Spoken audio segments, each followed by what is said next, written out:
Hit broadcast. What do you see now? Do you see something? No, please wait for the host to start webinar.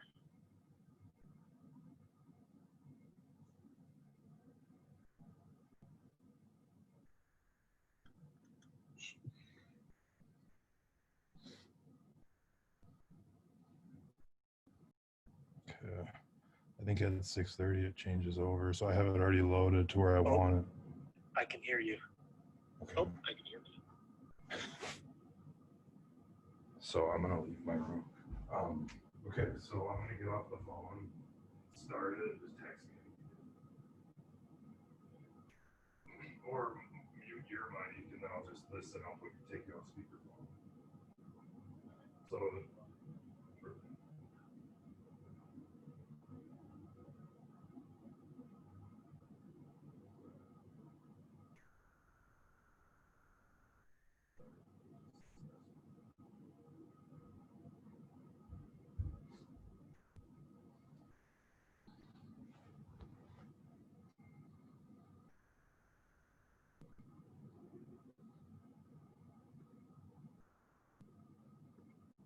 all right, everybody, thank you for coming tonight and thanks for listening. I'm Dr. Mitchell Rasmussen.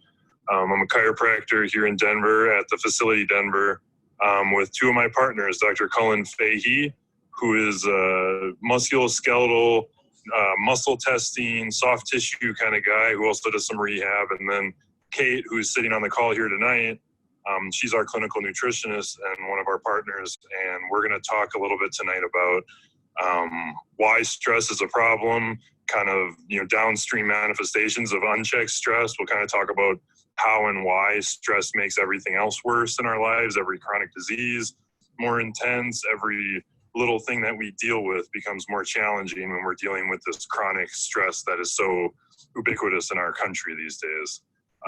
So thanks for listening. Then we're going to get into a little bit of sleep and some hacks and then just some things that we do in the clinic from a functional medicine perspective to help people who are dealing with stress or sleep issues.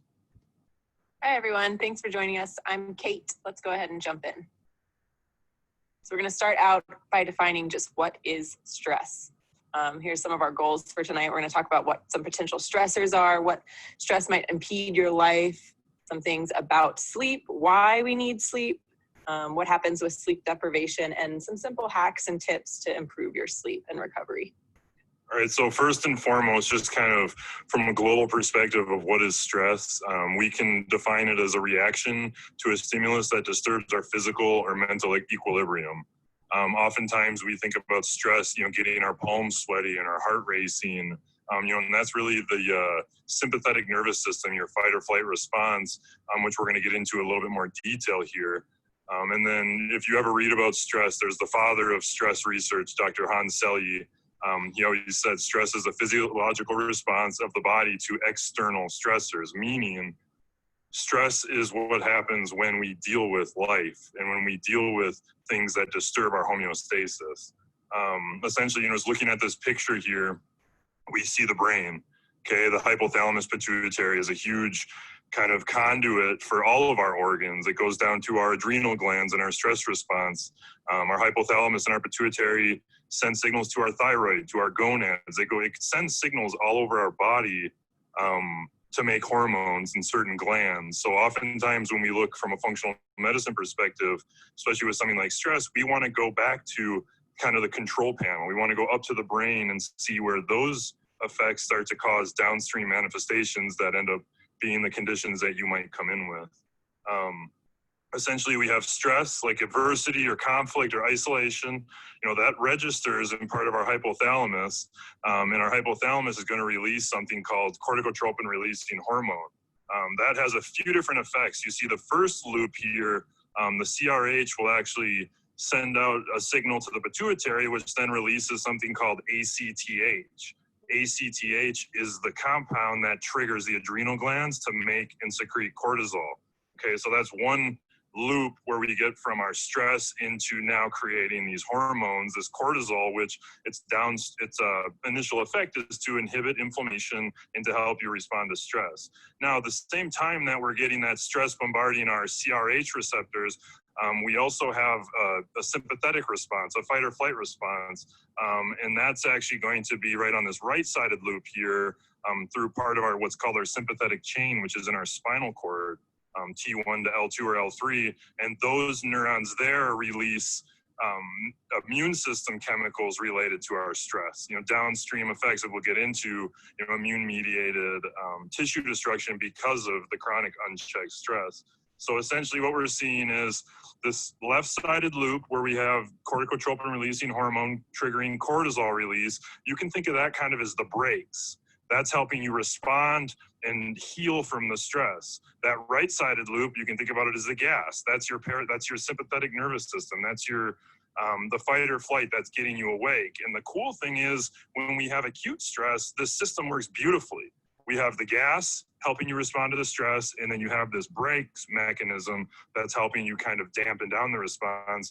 But as we'll get into with chronic stress, a lot of times those brakes stop working because of peripheral cortisol resistance in our tissues, and then we end up only having this inflammatory mechanism that's going on. I just want to make a couple comments up here at the top of your screen. CRH, when we look at that NF-kappa B, that's an inflammatory marker in the blood that's associated with Alzheimer's, major depressive disorder, all sorts of stress inflammatory conditions. When that leads to this loss of monoamines, just think about that as the loss of dopamine, the loss of adrenaline, the loss of the types of feel-good chemicals that help you respond to stress. Trophic factors, that's growth. Okay, so when we have this, chronic or this unchecked stress, we actually start to inhibit the ability of our neurons to grow and to get nutrients. And that's now being looked at as a common pathophysiological mechanism with major depressive disorder. We have this inflammation that's causing an interference of the metabolic integrity in these neurons in the brain, and then now these neurons can't make ATP as well. When they can't make ATP, that's kind of like your energy for your body. It's kind of the currency that your body speaks to let you do work. When that's impeded now, our prefrontal cortex stops getting the signals that we need in as crisp of an action as we could if we weren't inflamed. When we lost control of our prefrontal cortex, that's when we start to think about the inability to be present, the inability to solve complex problems, how to, have a good mood and, be present and things like that. And we're finding now this biology of depression has actually a lot to do with this chronic inflammatory cascade in the brain. And then the last thing I'll say with excitotoxicity is, there's a huge feedback loop with stress where we actually, we start to inhibit what's called glutamate activity in the brain. And glutamate helps calm us down and get us into a restful state. Well, chronic stress tends to lead to a loss of that glutamate signaling so that we end up being excitotoxic, meaning we can't calm down. Okay, so, just kind of, we're going to talk a little bit about types of stressors here. So really I want to, think about, types. You can have chemicals, you can have biological agents, things like a pathogen or an infecting organism or an environmental pollutant or something that, triggers your body to start to even cause an asthma reaction or something like that. Essentially, we're just looking at any chemical or biological thing that can cause you to have to respond and change your homeostasis. It can be a real thing. It can be thought of. It can be coming from the inside of your body. We see a lot of patients with leaky gut who have, an increase in different inflammatory molecules in their bloodstream, like lipopolysaccharide. Lipopolysaccharide from the gut becomes a stressor to the rest of your body. So that's an example of kind of an internally derived stressor. And then external would be the things, food allergies or, inhaling somebody's virus, when you're out in public and someone has influenza or something like that. And then just talking about acute, that's what the first slide here was about, was looking at that fight or flight response. We talked about those brakes as well as the gas with the, the sympathetic as well as the cortisol release. And that's a really well functioning system under acute stress. The problem is with these long lasting stressors, traumatic injuries that leads to disability or illness, or, living at a job we hate. A lot of the problem there, as we always say in the clinic, is it's death by 1,000 paper cuts. It's all sorts of these things that one of them is not going to determine whether your day is good or bad, but it's the preponderance of things. It's the continual bombardment of our systems with these low level stressors that tends to lead to these chronic stress things. And we really want to look at, you know, what factors will determine how well you can respond to stress. If it's a novel event, it tends to make it a little bit more stressful if it's something you're not familiar with. If it's unpredictable, it tends to make us worry more. And then really, I'm really interested in these last two. If we're perceiving a threat to our body, and if we have a sense of loss of control, such as a job we don't like, it's really that loss of autonomy that tends to trigger a lot of an inability to kind of get over these chronic stressful things. It's really important when you look at a sense of loss of control. And then I just want to jump into this topic of hormesis. With hormetic stress, it's kind of the idea that less is more. With a low dose stress, it results in high dose inhibition. So therefore, certain stressors can actually be beneficial at the right level. You don't want too much, but you also don't want too little. A really easy to understand example of this is exercise. We know exercise is important, but we also know the dangers of overexertion, which presents its own cascade of problems. Same thing goes for things like fasting or calorie restriction. We can only go so long without food before death, but periods of time without food allows our digestive system to rest, repairs our mitochondria, and promotes longevity. So there are some benefits either way. Heat and cold exposure is another example, things like the sauna, the ice bath, cryotherapy. A little bit of cold exposure can improve the immune response, but you go too long and you'll start to cause tissue damage. We have Antonio Brown to thank for that one. Wear slippers if you're going into a cryo chamber. Even dietary antioxidants are considered hormetic stressors. So I'm looking at things like turmeric here. Some of it is good, but more of it is not better. A high dose of antioxidants, external antioxidants, can essentially make your body lazy about making its own antioxidants. So ultimately, we want to think of hormetic stressors as the what doesn't kill you makes you stronger type of stress. So chronic stress wears you down. The overwhelming acute stress kills us quickly, but this intermittent low-dose stress with adequate recovery can make us stronger. So really, to rewrite the adage, it should be what doesn't kill you makes you stronger if you take time to recover from it. And that's a big point here. And we use hormesis to our advantage, you know, with creating cold shock proteins in the cryo chamber and an ice bath. And there's definitely benefits with hormesis, but you know, that's kind of a new area that we're starting to go down here, is how can we expose your system to enough to cause it to have to adapt without doing too much to wipe you out, essentially.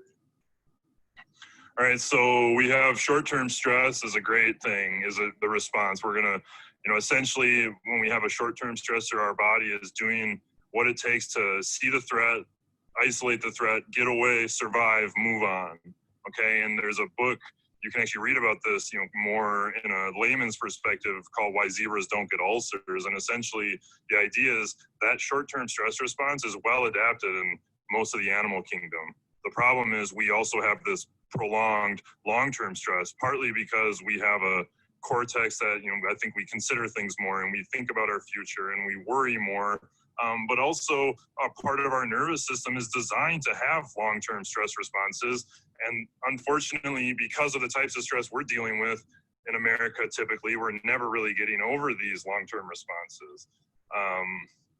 You know, and I think of when we start to look at these, you know, holding on to fluids, and it's not uncommon for people to get edema or swelling when they're more exhausted. And that's because your adrenal glands kick out way more than just cortisol, okay? It's really hard to cause a hypersecretion of one compound from a gland without also getting a little bit from other parts of that gland. And that's what we see with the chronic stress responses, as this ACTH is going to trigger this release of different chemicals from the adrenal gland. We will tend to also get release of some of the, you know, like aldosterone and things like that from the adrenal gland itself, as well as getting the sympathetic response from the adrenal gland via the dopamine and the adrenaline and all of that. You know, and we go way into this whole kind of process as we look at long-term stress, and we want to identify some of these primary drivers of chronic illness. This essentially is, you know, when we look at these yellow boxes, these orange boxes at the top left, what we're looking at is the things that we investigate in functional medicine on a daily basis. You know, we're looking at how your diet and your genetics combines to, you know, kind of present either an inflammatory load or a kind of an anti-inflammatory load. And keep in mind, it's not about not having inflammation. It's about properly modulating the inflammation. I want you to kind of see these co-activations, these circles, and how you can start to see how inflammation will drive your stress chemistry. Meanwhile, the chemical response of stress through that NF-kappa B loop that we showed you in the first slide, that will actually cause more inflammation. So now we have this kind of this co-activation thing with the eventual result being brain inflammation. One little point I wanted to make when it comes to this chronic stress chemistry is oftentimes as you see this little thing that says loss of Th1 status, this down arrow here. Th1 status has a lot to do with our ability to maintain immune surveillance, okay? I want you to think about our body and our immune systems. It's kind of like a crime rate in a city. Okay, the goal is never to have a crime, obviously a goal would be to have a crime rate of 0, but that's not realistic. A healthy city, a healthy area is defined by having a low crime rate. So as I look at, chronic viral infections that we see all the time in the clinic, very common, herpes simplex and Epstein-Barr virus and certain chronic infections like that, is we know that this person has now lost the ability to surveil all of the tissues that are being attacked. So we end up getting more infections. Infection drives the inflammation, which then drives more stress chemistry. Oftentimes these people that are stressed out are going to have symptoms like asthma or upper respiratory tract infections, because when we start to tip that immune balance away from innate immune surveillance and into that increased Th2 status tends to drive tissue destruction, and that's what causes more inflammation, leading to more stress. So I know it gets a little bit complicated, but really this is kind of the root of a lot of it, is that stress is going to drive everything to make it worse, and everything that kind of causes inflammation and tissue destruction in our bodies is then going to drive our stress chemistry to get worse. So our goal really is to get in front of all of this, to find our big triggers of inflammation, to address the gut dysbiosis, to help your immune system become better at surveilling, and then to also keep the balance of your Th1 and Th2 so that you don't increase destructive tissue activation and autoimmunity. So that's kind of what we're getting at here is, we treat autoimmunity every single day. Almost every single autoimmune patient is also chronically stressed. Would you kind of second that, Kay? Yeah, I definitely agree with that. And the big thing here is thinking about brain inflammation. That's kind of the new horizon of our pathophysiologic thought about depression. When you're inflamed, you're typically depressed, and that's going to, again, interfere with the integrity of your neurons, so then you can't handle what's happening to you. It's been found with major depression, there's actually increased levels of peripheral inflammatory blood markers. There's things called inflammatory cytokines. They're part of your immune system, and these cytokines that have been shown to be elevated in individuals recently with major depressive disorder actually interact with every single pathophysiological domain thought to be involved in depression. We're looking at neurotransmitter metabolism. We're looking at your neuroendocrine function as well as neuroplasticity. And essentially what we're getting here is this activation of these inflammatory cytokine pathways is going to decrease the support of our neurons, which is going to alter how we release inhibitory or calming neurotransmitters. That's going to lead to oxidative stress, as well as a loss of your glial elements. That's a fancy word for saying all of the support systems of your central nervous system. Your glia, they help protect your neurons, they help support your neurons, and they have all sorts of other, kind of immune-mediated jobs, and those are impeded upon under this stage of chronic stress. And again, that is a characterization and a kind of a pathognomonic thing for major depressive disorder. So now, we're seeing these loops of inflammation that do lead from stress chemistry directly to major depressive disorder. And then there's just one thing. There was a study in 2009, and I just wrote a quote down that I think was pretty powerful that hammers this home a little bit more. And again, because a lot of the people that we're dealing with on a daily basis and that we're trying to help, they're of the thought that you're a chemical imbalance, and that's why you might have this chronic stress or might have this, depression. But really, as new research comes out, it's looking at it much more complicated than that. And essentially, there was a paper in biological psychiatry, 11 years ago, and what they, one of their quotes was, in the context of chronic stress and the influence of these cytokines on glucocorticoid receptor function, activation of inflammatory pathways may become less sensitive to the inhibitory effects of cortisol, meaning in the chronic stress situation, the brakes on our stress system don't work as well. And then that turns the relative balance between the pro-inflammatory and the anti-inflammatory actions of your nervous systems into an increasingly high-level pro-inflammatory state. Okay, and that is, again, a hallmark of major depressive disorder. I think we've made our point. Yeah. Okay. Okay, so just a few quick facts here, fast facts, Yeah. if you will. Stress causes dysregulated cortisol response, which we just talked about, the recent research that suggests hormones are responsible for the negative effects of stress, secreted by the HPA axis, and also involved in the sympathetic branch of the autonomic nervous system. So this kind of goes back to that idea of cortisol resistance that we just talked about. Secondly, a short-term stressor leads to cortisol elevation, which increases white blood cell circulation. Your white blood cells are a primary immune defense. So we do want that increased white blood cell. So cortisol is actually a good thing with a short-term stressor. But again, when you get to the long-term stressor, that peripheral cortisol resistance, the loss of the cortisol secretion and the loss of the response to it will decrease your white blood cells, decreasing your immune response, decreasing your defense system. And what I really like to think about when it comes to cortisol resistance is we're really familiar with insulin resistance, right? And essentially you can think about cortisol resistance as similar. Under the chronic, the chronicity of the stress or whatever's been going on, eventually your cells stop listening. It's almost like cortisol is knocking on the door, but nobody wants to answer because you're exhausted from answering the door so many times. So essentially, it's not that, and some people, start to say things like cortisol becomes inflammatory in a chronically stressed person. It's not that cortisol all of a sudden changes its ability to act. It's that your body changes its response to the action. And that's a big distinction I want to make is cortisol is always there to put the brakes on your stress response to help you recover. Okay, it doesn't all of a sudden switch to create inflammation. It's essentially your body's response to the chronic cortisol is to not listen anymore. And this is just belaboring a little point. This is a graph that I really like. What I use with my patients almost daily.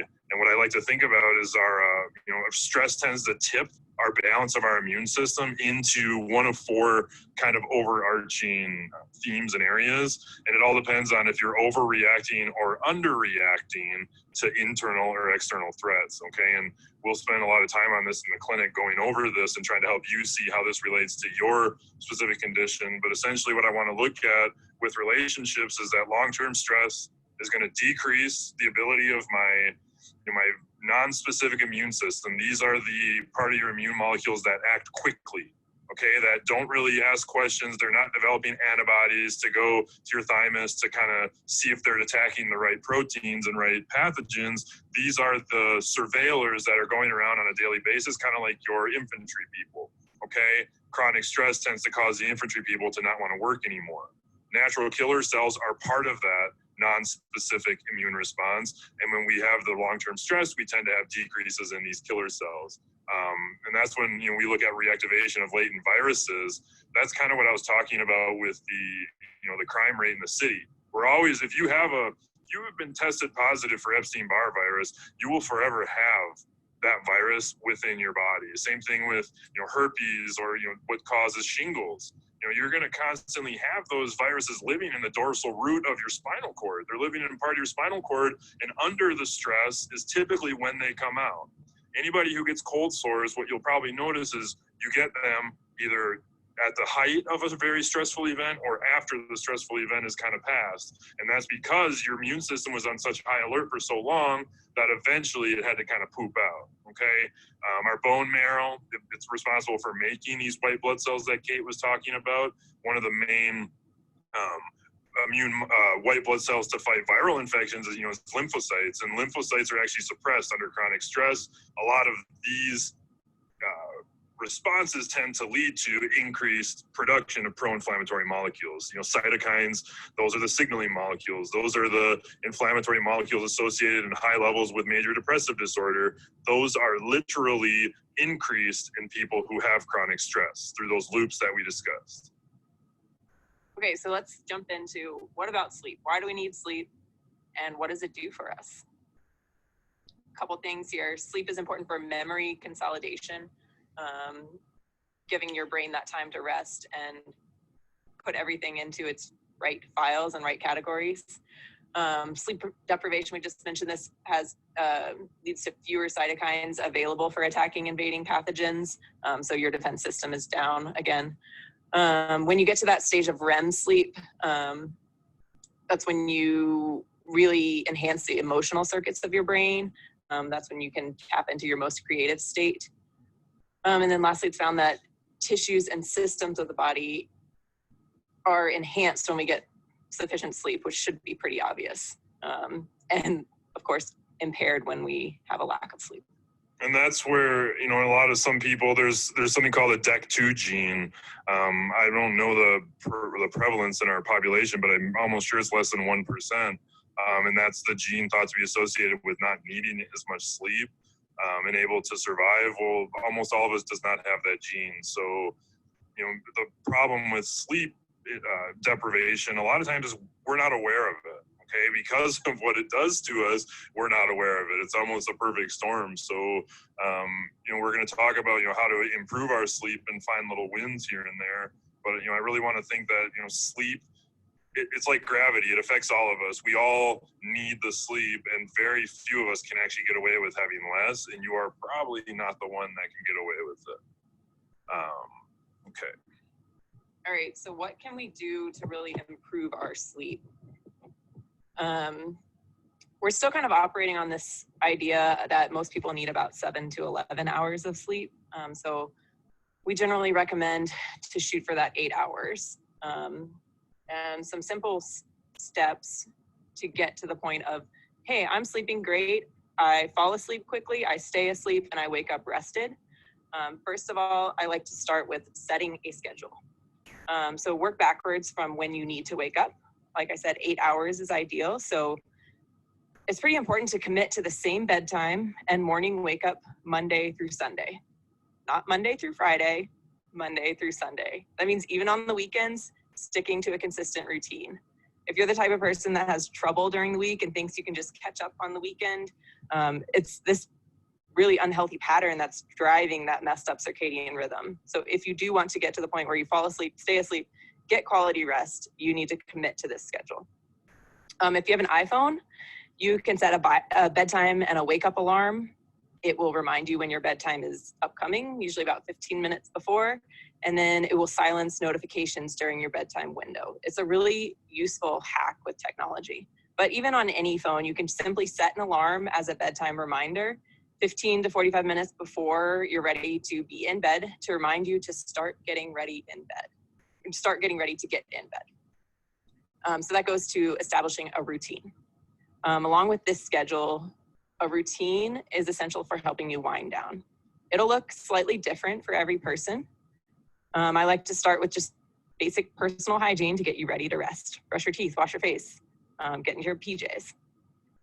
Power down your electronics up to an hour before bed. This one is a hard one. Put your phone on airplane mode. Turn on night shift if you are on your phone or watching TV, and make it a habit to keep your phone out of your bed, out of your bedroom if you can. And that means no scrolling in bed.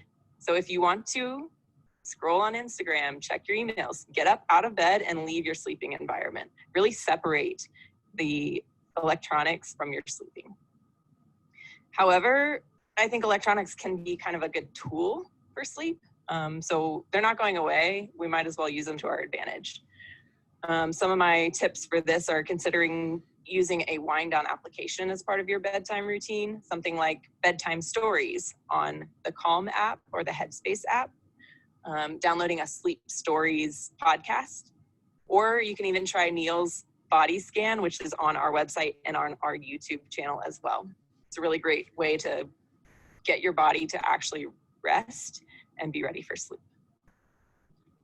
Lastly, just the simple trick of breathing and getting your mind into relaxation mode is pretty important for sleep.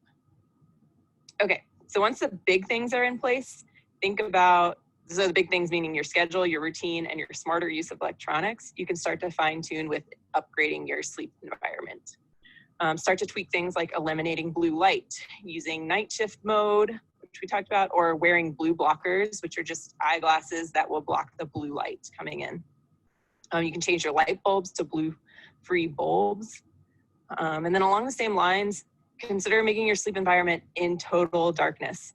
Add blackout curtains, cover any blinking blue lights that might be coming from the smoke alarm, other electronics that are in your room. And if that feels like too much, maybe just start with a sleeping eye mask to get you to a darkness state.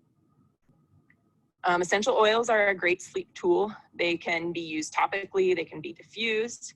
I really like to rub lavender on the bottoms of my feet, put a little bit of the Breathe blend on my chest, and then diffuse a Serenity blend or a Balance blend into the air.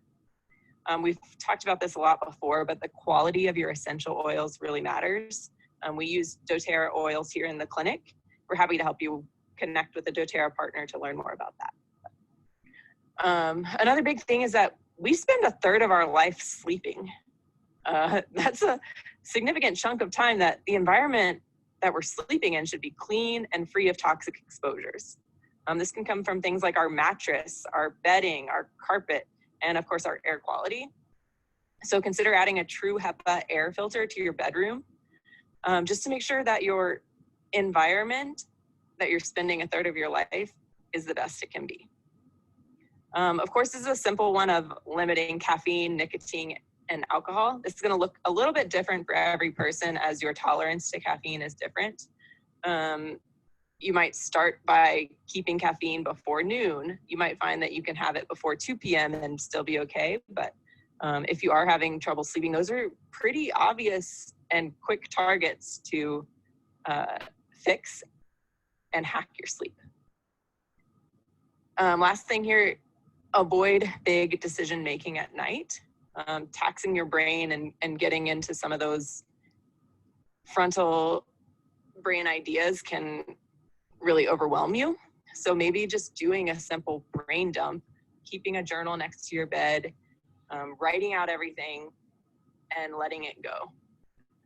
Another tip with that journal is if you're the type that's ruminating on things and can't seem to let go, oh my gosh, I need to call this person. Oh my gosh, I need to do this task tomorrow. Just having a journal that you can write it all out and get it out of your head can really help.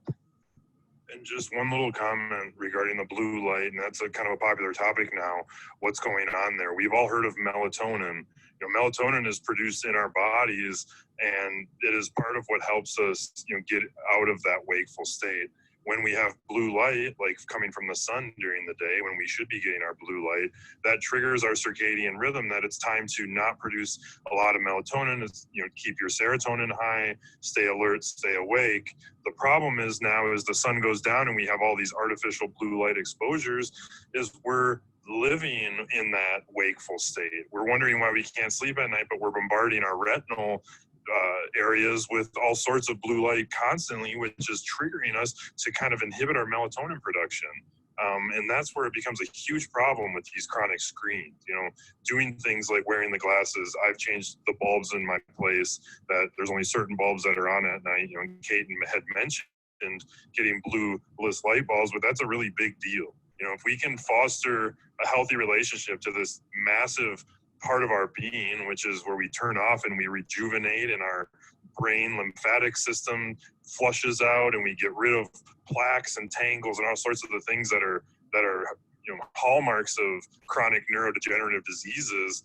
And all of that stuff is made worse by constantly triggering your body to not produce melatonin.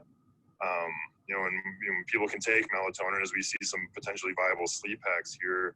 And really, melatonin, we look at it not just as a sleep hormone or as a sleep pill, but we look at it as a mitochondrial antioxidant. Our mitochondria can be thought of as those powerhouses of our cell. Everyone makes fun of me at the clinic because it's my favorite organelle. I love the mitochondria, multiple books on it. We can talk about it if you want. But the point is, melatonin not only functions in that sleep-wake circadian rhythm, but it also has massive influences over how we can quench free radical production within the very energy creation mechanisms and machinery inherent to our biology. Meaning, decreasing natural synthesis of melatonin has long-term massive effects potentially on that antioxidant system and our ability to create energy. Cool. So what are some other supplements that we might be able to use to sleep better? So we look at, something that we see in the clinic a lot is, impairments in something called methylation. Methylation is simply changing carbon status on different molecules. You can think about it as we methylate to detoxify. Okay, and there's certain kind of stop gaps or rate limiting steps in our methylation cycle that can become impeded in a lot of people. About 40% of Americans do struggle with something like this. So we'll give things like glycine. Glycine, you're looking at collagen or bone broth or things like that. In one 20-gram serving of collagen, you're going to get probably about almost 4 grams of glycine typically. Glycine helps you in that methylation cycle. So does that thing you see called SAMe. Okay, SAMe works with our B vitamins to help with methylation. Adaptogens, we use adaptogens every single day. It's one of my favorite tools in the practice. An adaptogen is a root or an herb that's been shown to possess some unique qualities, one of them being at physiological doses, it cannot cause damage or kidney organ damage to the body. Another hallmark of an adaptogen is that it neither turns on nor turns off any metabolic process. Essentially, adaptogens go to your brain, to that pituitary and that hypothalamus, and it nourishes those areas of your brain and allows them to better respond to our stresses. So, we have a lot of high-level performers that aren't able to get out of their stressful situations. So we always say, we need to make you stronger. If we can't take you out of the situation, then we need to make sure that you're ready to handle the situation. CBD, we'll probably do an entire episode sometime on CBD. One of our favorite ways to get CBD is with one of our partners, Rightful it's called. And Rightful is these drinks, these shots that have been made with CBD, different adaptogens, some poppy and some ashwagandha and things like that will help us not only with inflammation but also with pain and sleep quality issues. So one of the things we'll use in the clinic a lot of times is those Rightful, and that's something you can see on our website. You can even just Google it and read about Rightful, and we can help you if you're interested in that. GABA helps us relax. That's part of that glutamate system. And then L-theanine. A unique part about L-theanine as an amino acid is it's shown to promote restfulness without grogginess. So if you're one of those people who gets anxious throughout the day and you might take a benzodiazepine like Klonopin or Ativan or Xanax, but those tend to not only kick out the adrenaline response, but they also promote drowsiness. The cool thing with L-theanine is you can take it throughout the day. Green tea is a great way to get L-theanine. We like to push. We have my little brother Neil, he's a mindfulness coach. He's also a massage therapist and a mobility coach, but he does one-on-one mindfulness sessions. And I know, Kate, you've even taken part in it. Yeah, it's been a great benefit. Mindfulness is such a tricky thing to try to capture. We talk about being mindful and what does it really mean? We hire a coach for everything else in our life. Why would we not go to someone to teach us how to be mindful? Neil's really helped me with that, with some guided mindfulness along with massage. And he is actually going to do a webinar for us in the next few weeks as well, as talking about what it really means to be mindful and what his sessions look like. So stay tuned for that. Yeah, and I love the point you just made there, Kate. It's like we have an elbow pain and we'll go to our physical therapist or our chiropractor to work on it, but then for some reason this thing that sits in our cranial vault outside of our body sometimes gets left for dead in a way. It's like we're going to manage a lot of other things, but we're never going to think about how we're thinking throughout the day. And that's the cool thing with a mindfulness practice. And I know that I became more serious about it because a couple of years ago, I remember I was very stressed out about I don't even remember what it was, but I remember I reached out to Neil and I said, I don't know why I'm so upset right now. What do I do? And it was kind of funny what he said, but he's like, this is why I said you should be doing mindfulness every day, so that you never know when life is going to come at you, and you want to be ready to handle those stressors when it comes at you. And then just as far as lifestyle stuff, the functional medicine piece, what is that? That's everything we're talking about here, right? Right. So really going to that is, how do we manage, or how do we navigate these supplements here? Do we just throw everything at us and hope something works? Or is there a way that we can kind of hack our biology and look at what is our underlying hormone picture? What is our cortisol rhythm doing? What are our sex hormones look like? And what are the appropriate supplements to get us to a state of relaxation? And that's where, and we're not a big fan of it. And anybody that works with us knows that we try to get as much of our nutrition from whole food as possible. But the functional medicine approach, that's where we can test your glycine status, we can test your methylation status, we can see how your mitochondria are functioning, we can look at all those things, and that's where we really start to unwind this picture. And that's kind of the reward. And what we do is, we might start with a picture of someone who's stressed out, has diabetes, 15-pound weight gain, all these things, but that has nothing to do with why you have those conditions. And that's where in our functional medicine approach, which, new research coming out in the Journal of the American Medical Association, I think soon functional medicine will just be called medicine, okay? And if you have a bad infection or a tumor or something hanging off your body, by all means, seek appropriate, conventional care. But if you have these chronic stress, sleep problems, headaches, these things that don't just go away, that's when we can really help you with that long-term approach. And then PEMF, that's been something we've noticed kind of empirically in the clinic. We have a pulse centers unit, really powerful PEMF device. And how many times do we hear people come back after their first visit? And, we're kind of just like, hey, did you notice anything? And then, oh my gosh, I had the best night of sleep I had in weeks. And so that's something that we've actually started to kind of look for more in our stressed out, non-sleeping individuals, is let's try a few sessions on the PEMF and see if we can, help you get into a little bit better restful state.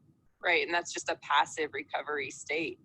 Of course, other simple hacks for lifestyle changes are exercise, which we talked about. Reduce your chronic stress. Embrace that hormetic stress of exercise that challenges you and makes you more resilient. And then neurofeedback is another therapy that really retrains your brain connections to get to the parasympathetic sympathetic balance.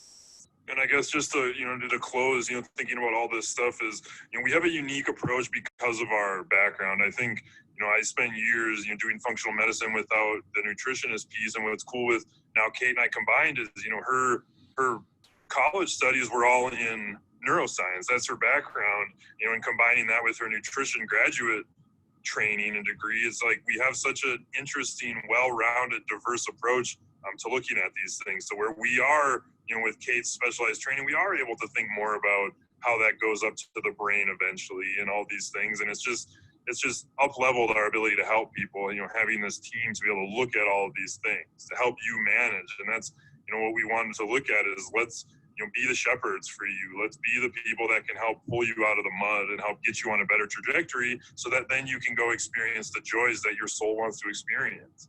The ultimate form of freedom is to feel okay and to be able to move in your own body and to feel well and recovered and not chronically exhausted and stressed out and tired. And that's what we really aim to try to help you with, is to, help you find what works for you. Yeah, absolutely. You've got to put in the effort and make the decision, but we're here to guide you and we're here to help you all along the way. And yeah, thanks for listening tonight. We really appreciate the time, and we're going to keep doing these. We're just learning how to do these together, and it's fun. It's a process, so just bear with us. We'll get better. Okay, have a good night.